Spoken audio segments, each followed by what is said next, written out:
Livro de Neemias, capítulo 11. Os líderes do povo passaram a morar em Jerusalém, e o restante do povo fez um sorteio para que de cada 10 pessoas, uma viesse morar em Jerusalém, a santa cidade. As outras 9 deveriam ficar em suas próprias cidades. O povo abençoou todos os homens que se apresentaram voluntariamente para morar em Jerusalém. Alguns israelitas, sacerdotes, levitas, servos do templo e descendentes dos servos de Salomão viviam nas cidades de Judá, cada um em sua propriedade. Estes são os líderes da província que passaram a morar em Jerusalém. Além deles, veio gente tanto de Judá quanto de Benjamim viver em Jerusalém. Dentre os descendentes de Judá, Ataías, filho de Uzias, neto de Zacarias, bisneto de Amarias. Amarias era filho de Cefatias e neto de Maalalel, descendente de Pérez. Maacéias, filho de Baruque, neto de Coozi, bisneto de Asaías. Asaías era filho de Adaías, neto de Joiaribe, e bisneto de Zacarias, descendente de Selá. Os descendentes de Pérez que viviam em Jerusalém totalizavam 100 homens de destaque. Dentre os descendentes de Benjamim, Salu, filho de Messulão, neto de Joed, bisneto de Pedaías. Pedaías era filho de Colaías, neto de Maacéias, bisneto de Itiel, tataraneto de Jesaías. Os seguidores de Salu, Gabá e Salai totalizavam 100 homens. Joel, filho de Zicre, era o oficial superior entre eles, e Judá, filho de Senua, era responsável pelo segundo distrito da cidade. Dentre os sacerdotes, Gedaías, o filho de Joiaribe, Jaquim, Seraías, filho de Uquias, neto de Messulão, bisneto de Zadoque. Zadoque era filho de Meraiote, neto de Aitube, supervisor na casa de Deus. E seus colegas que faziam o trabalho do templo totalizavam 70 homens. Adaías, filho de Jeroão, neto de Pelaías, bisneto de Anze, Anze que era filho de Zacarias, neto de Passur, bisneto de Malquias. E seus colegas que eram chefes de famílias totalizavam 308. Amassai, filho de Azareel, neto de Azai, bisneto de Mesilemote, tataraneto de Imer. E os seus colegas que eram homens de destaque totalizavam 76. O oficial superior deles era Zabdiel, filho de Gedolim. Dentre os levitas, Semaías, filho de Assub, neto de Asricão, bisneto de Assabias, tataraneto de Buni. Sabetai e Josabade, 2 dos líderes dos levitas, encarregados do trabalho externo do templo de Deus. Matanias, filho de Mica, neto de Zabde, bisneto de Asaf, o dirigente que conduzia as ações de graça e as orações. Baquibuquias, o segundo entre os seus colegas. E Abda, filho de Samua, neto de Galau, bisneto de Gedutum. Os levitas totalizavam 71 na cidade santa. Os porteiros, Acube, Talmon e os homens dos seus clãs. Eram 69 homens que guardavam as portas. Os demais israelitas, incluindo os sacerdotes e os levitas, estavam em todas as cidades de Judá, cada um na propriedade de sua herança. Os que prestavam serviço no templo moravam na colina de Ofel, e Zia e Gispa estavam encarregados deles. O oficial superior dos levitas em Jerusalém era Uzi, filho de Bani, neto de Asabias, bisneto de Matanias, tataraneto de Mica. Uzi era um dos descendentes de Asaf, que eram responsáveis pela música do templo de Deus. Eles estavam sujeitos às prescrições do rei, que regulamentavam suas atividades diárias. Petaías, filho de Messesabel, descendente de Zerá, filho de Judá, representavam o rei nas questões de ordem civil. Alguns do povo de Judá foram morar em Kiriat-Arba e em seus povoados ao redor, em Dibom e seus povoados, em Jecabizel e seus povoados, em Jesua, em Moladá, em Bet-Pelete, em Hazar-Sual, em Berseba e seus povoados, em Ziclag, em Meconá e seus povoados, em Enrimon, em Zorá, em Armute, em Zanoa, em Adulão e em seus povoados, em Laques e seus arredores, e em Azeca e seus povoados. Eles se estabeleceram desde Berseba até o vale de Rinom. Os descendentes dos benjamitas foram viver em Geba, Micmas, Aia, Betel e seus povoados, em Anatote, Nobe e Ananias, Azor, Ramá e Gitaim. Hadide, Zeboim e Nebalate, Lode e Iono, e no Vale dos Artesãos. Alguns grupos dos levitas de Judá se estabeleceram em Benjamim. Livro de Neemias, capítulo 12. Estes foram os sacerdotes e os levitas que voltaram com Zorobabel, filho de Sealtiel, e com Jesua, Seraías, Jeremias, Esdras, Amarias, Maluque, Atos, Secanias, Reum, Meromonte, Ido, Gineton, Abias, Miamim, Maadias, Bilga, Semaías, Joiaride, Gedaías, Salu, Amoque, Ilquias e Gedaías. Esses foram os chefes dos sacerdotes e seus colegas nos dias de Jesua. Os levitas foram Jesua, Binui, Cadmiel, Serebias, Judá e também Matanias, que junto com seus colegas estava encarregado dos cânticos de ações de graças. Baquibuquias e Uni, colegas deles, ficavam em frente deles para responder-lhes. Jesua foi o pai de Joiaquim, Joiaquim foi o pai de Eliasibe, Eliasibe foi o pai de Joiada, Joiada foi o pai de Jonatas, Jonatas foi o pai de Jadua.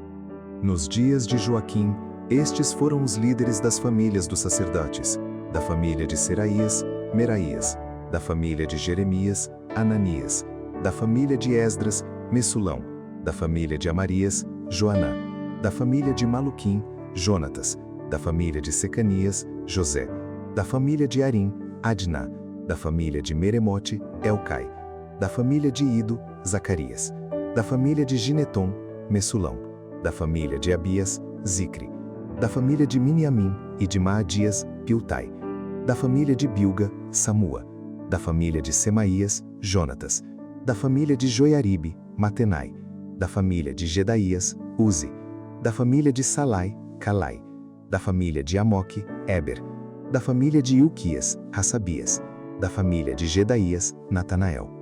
Os chefes das famílias dos levitas e dos sacerdotes, nos dias de Eliasibe, Joiada, Joanã e Jadua, foram registrados no reinado de Dario, o persa.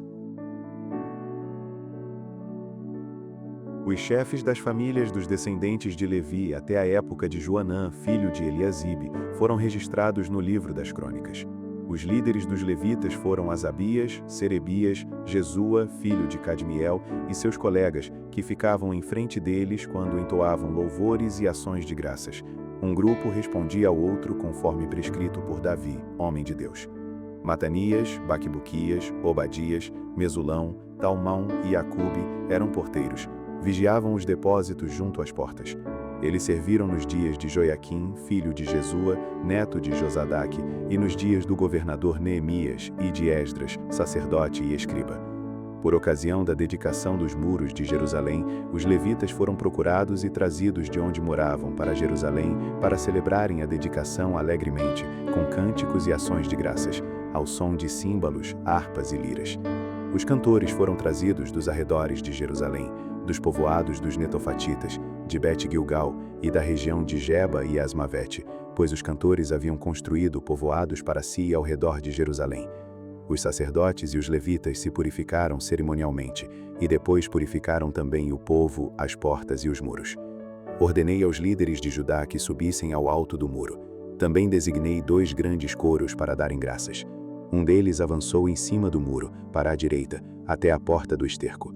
Osaías e metade dos líderes de Judá os seguiram, e mais Azarias, Esdras, Mesulão.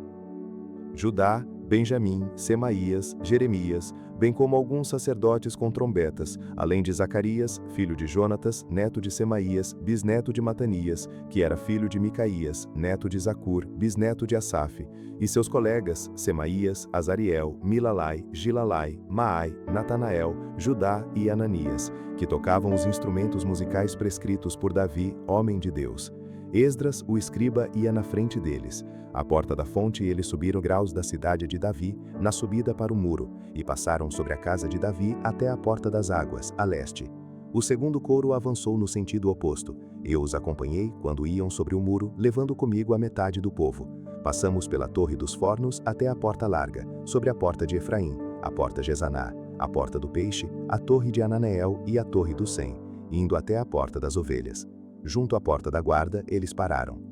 Então, os 2 coros encarregados das ações de graças assumiram seus lugares no templo de Deus, o que também fiz eu, acompanhado da metade dos oficiais, e também dos sacerdotes Eliaquim, Maacéias, Miniamim, Micaías, Elionai, Zacarias e Ananias, com suas trombetas, e também de Maacéias, Semaías, Eleazar, Uzi, Joaná, Malquias, Elão e Ézer. Os coros cantaram sob a direção de Jezraías. E naquele dia, contentes, ofereceram grandes sacrifícios, pois Deus lhes enchera de grande alegria. As mulheres e as crianças também se alegravam, e os sons da alegria de Jerusalém podiam ser ouvidos de longe. Naquela ocasião foram designados alguns encarregados dos depósitos onde se recebiam as contribuições gerais, os primeiros frutos e os dízimos. Das lavouras que havia em torno das cidades, eles deviam trazer para os depósitos as porções exigidas pela lei para os sacerdotes e os levitas. E de fato, o povo de Judá estava satisfeito com os sacerdotes e os levitas que ministravam no templo. Eles celebravam o culto ao seu Deus e o ritual de purificação, dos quais também participavam os cantores e os porteiros, de acordo com as ordens de Davi e do seu filho Salomão. Pois muito tempo antes, nos dias de Davi e de Asaf, havia dirigentes dos cantores e que dirigiam os cânticos de louvor e de graças a Deus. Sucedeu, pois, que nos dias de Zorobabel e de Neemias, todo Israel contribuía com ofertas diárias para os cantores e para os porteiros, além de separar a parte dos outros levitas, e os levitas separavam a porção dos descendentes de Arão. Livro de Neemias, capítulo 13. Naquele dia, o livro de Moisés foi lido em voz alta diante do povo, e ali achou-se escrito que nenhum amonita ou moabita jamais poderia ser admitido no povo de Deus, pois eles, em vez de dar água e comida aos israelitas, tinham contratado Balaão para invocar uma maldição sobre eles. O nosso Deus, porém, transformou a maldição em bênção. Quando o povo ouviu essa lei, excluiu de Israel todos que eram de ascendência estrangeira. Antes disso, o sacerdote Eliasibe tinha sido encarregado dos depósitos do templo de nosso Deus. Ele era parente próximo de Tobias e lhe havia cedido uma grande sala, anteriormente utilizada para guardar as ofertas de cereal, o incenso, os utensílios do templo e também os dízimos do trigo, do vinho novo e do azeite prescritos para os levitas, para os cantores e para os porteiros, e as ofertas para os sacerdotes. Mas enquanto tudo isso estava acontecendo, eu não estava em Jerusalém, pois no 32º ano do reinado de Artaxerxes, rei da Babilônia, voltei ao rei. Algum tempo depois pedi sua permissão e voltei para Jerusalém. Aqui soube do mal que Eliasibe fizera ao ceder uma sala para Tobias nos pátios do templo de Deus. Fiquei muito aborrecido e joguei todos os móveis de Tobias fora da sala. Mandei purificar as salas e coloquei de volta nelas os utensílios do templo de Deus, com as ofertas de cereal e o incenso. Também fiquei sabendo que os levitas não tinham recebido a parte que lhes era devida, e que todos os levitas e cantores responsáveis pelo culto haviam voltado para suas próprias terras. Por isso, repreendi os oficiais e lhes perguntei: por que essa negligência com o templo de Deus? Então eu convoquei os levitas e cantores e os coloquei em seus postos. E todo o povo de Judá trouxe os dízimos do trigo, do vinho novo e do azeite aos depósitos. Coloquei o sacerdote Selemias, o escriba Zadok e um levita chamado Pedaías como encarregados dos depósitos, e fiz de Anã, filho de Zacur, neto de Matanias, assistente deles, porque esses homens eram de confiança, e ficaram responsáveis pela distribuição de suprimentos aos seus colegas. Lembra-te de mim por isso, meu Deus, e não te esqueças do que fiz com tanta fidelidade pelo templo de meu Deus e pelo seu culto. Naqueles dias vi que em Judá alguns pisavam uvas nos tanques de prensá-las no sábado, e ajuntavam trigo e o carregavam em jumentos, junto com vinho, uvas, figos e todo tipo de carga. Tudo isso era trazido para Jerusalém em pleno sábado. Então os adverti que não vendessem alimento nesse dia. Havia alguns da cidade de Tiro que moravam em Jerusalém e traziam peixes e toda espécie de mercadoria e as vendiam em Jerusalém, no sábado, para o povo de Judá. Diante disso, repreendi os nobres de Judá e disse-lhes: que mal é esse que vocês estão fazendo, profanando o dia de sábado? Por acaso os seus antepassados não fizeram o mesmo, levando o nosso Deus a trazer toda essa desgraça sobre nós e sobre esta cidade? Pois agora, profanando o sábado, vocês provocam mais ira contra Israel. Quando as sombras da tarde cobriram as portas de Jerusalém na véspera do sábado, ordenei que fossem fechadas, e só fossem abertas depois que o sábado tivesse terminado. Coloquei alguns de meus homens de confiança junto às portas, para que nenhum carregamento pudesse ser introduzido no dia de sábado. 1 ou 2 vezes os comerciantes e vendedores de todo tipo de mercadoria passaram a noite do lado de fora de Jerusalém. Mas eu os adverti, dizendo: por que vocês passam a noite junto ao muro? Se fizerem isso de novo, mandarei prendê-los. Depois disso não vieram mais no sábado. Então ordenei aos levitas que se purificassem e fossem vigiar as portas, a fim de que o dia de sábado fosse respeitado como sagrado. Lembra-te de mim também por isso, ó meu Deus, e tenha misericórdia de mim conforme o teu grande amor. Além disso, naqueles dias vi alguns judeus que se haviam casado com mulheres de Asdod, de Amon e de Moabe. A metade dos seus filhos falavam a língua de Asdod ou a língua de um dos outros povos, e não sabiam falar a língua de Judá. Eu os repreendi e invoquei maldições sobre eles. Bati em alguns deles e arranquei os seus cabelos. Fiz com que jurassem em nome de Deus e disse-lhes: não consintam mais em dar suas filhas em casamento aos filhos deles, nem haja casamento das filhas deles com seus filhos ou com vocês. Não foi por causa de casamentos como esses que Salomão, rei de Israel, pecou. Entre as muitas nações não havia rei algum como ele. Ele era amado de seu Deus, e Deus o fez rei sobre todo Israel, mas até mesmo ele foi induzido ao pecado por mulheres estrangeiras. Como podemos tolerar o que ouvimos? Como podem vocês cometer essa terrível maldade e serem infiéis ao nosso Deus, casando-se com mulheres estrangeiras? Um dos filhos de Joiada, filho do sumo sacerdote Eliasibe, era genro de Sambalate, o Horonita, e eu o expulsei para longe de mim. Não te esqueças deles, ó meu Deus, pois profanaram o ofício sacerdotal e a aliança do sacerdócio e dos levitas. Dessa forma purifiquei os sacerdotes e os levitas de tudo o que era estrangeiro, e designei-lhes responsabilidades, cada um em seu próprio cargo. Também estabeleci regras para as provisões de lenha, determinando as datas certas para serem trazidas, e para os primeiros frutos. Em tua bondade, lembra-te de mim, ó meu Deus.